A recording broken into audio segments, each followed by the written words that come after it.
Hi, I'm Gemma Godfrey. I'm a fellow at the Hannah Arendt Center, a Courage to Be fellow, and this is Anna Bauer, and Hi, I'm Lorelli Mujica.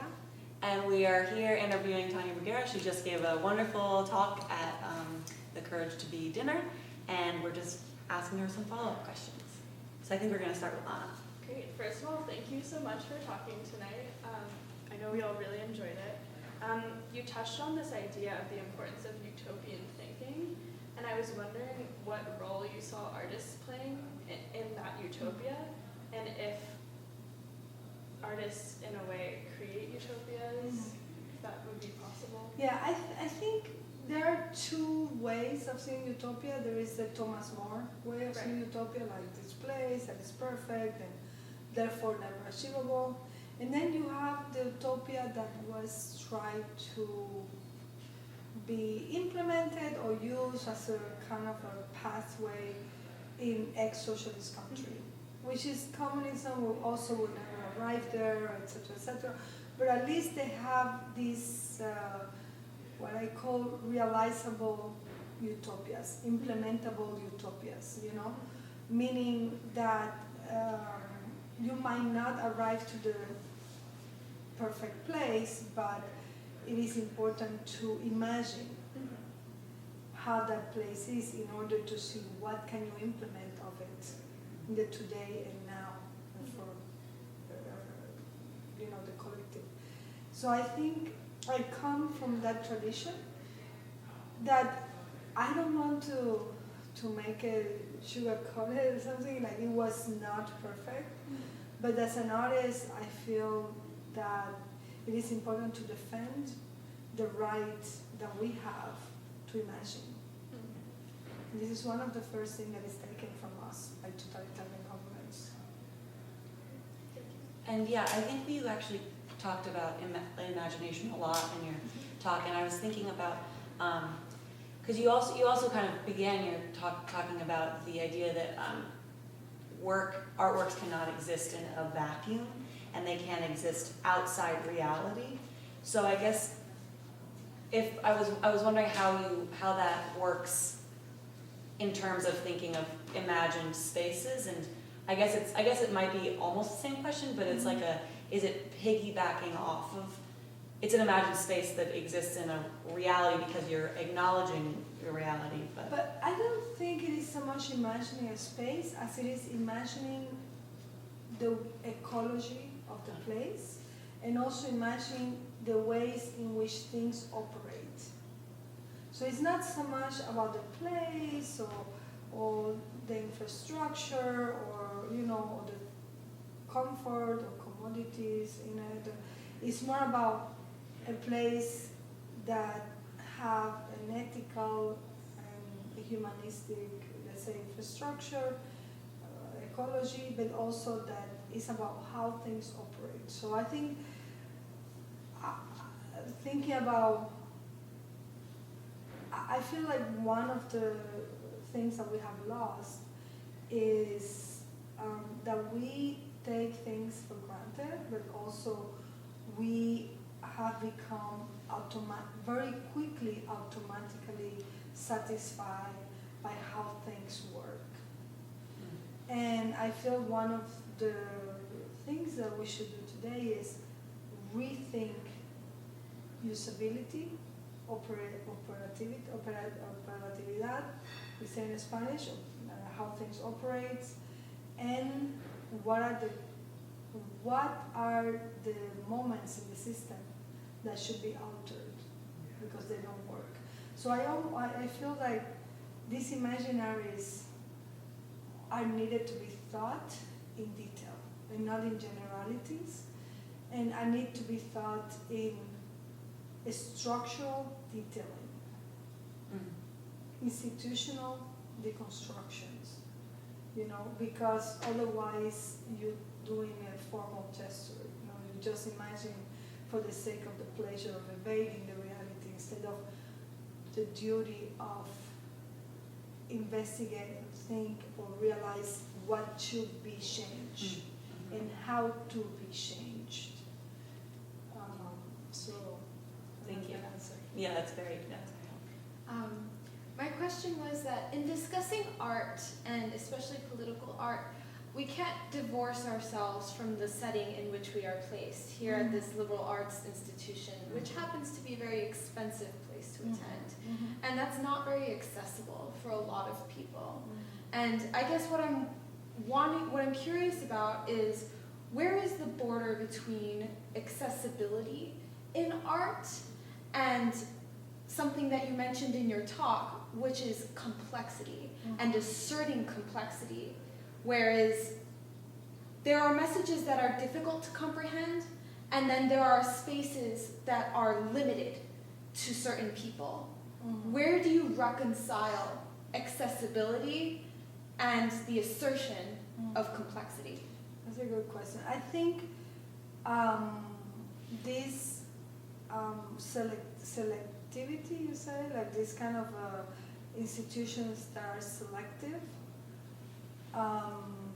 also respond to another political and social regime, class regime. In my experience, complexity is accessible. The problem is when people there are a few things. I think in your question, one thing maybe for me is missing, which is where is solidarity in that kind of formula that I have presented to us? What are you going to do with your privilege? I think that's something everybody should be thinking of right now. And we should not feel guilty about our privilege. We should understand what to do with it. We should understand what accesses we have and how we can reproduce those accesses. It might not be the same way, but what if you create a parallel school in this place that is free for people in, I don't know, because this place seems very empty, but for people who wants to come from all over and say, okay, let's start a parallel school where we're going to share with you. Or saying, let's bring undocumented immigrants and put it in our housing and go with us to our classes as accompanying us to the class, and trying to think not, there are two thinking, I think. One is how to do structural and institutional changes with, of course, institutional criticism, but also not only criticizing, but also pushing the institution and also proposing solutions for the institutions. One secret that I discovered when working in this political world is that many times the people want solution. So if you go to a place and say, okay, the solution is this, and it's very clear, they might be able to do it, or at least consider. So I think one aspect is, what do you do with this institution? What do you do with what this institution means and what this institution can do that is not doing? And at the same time, simultaneously, what you can do. Because I think that this is the dichotomy that we have to be in. We have to simultaneously push the institution and simultaneously start doing it ourselves. Because we can't wait 10 years. I mean, people cannot wait 10 years. In an institution, 10 years is a short time. In a people's life, that's a long time. So I think understanding these two temporalities is important. And so this is one thing. The other thing is, I was talking about this idea of how to use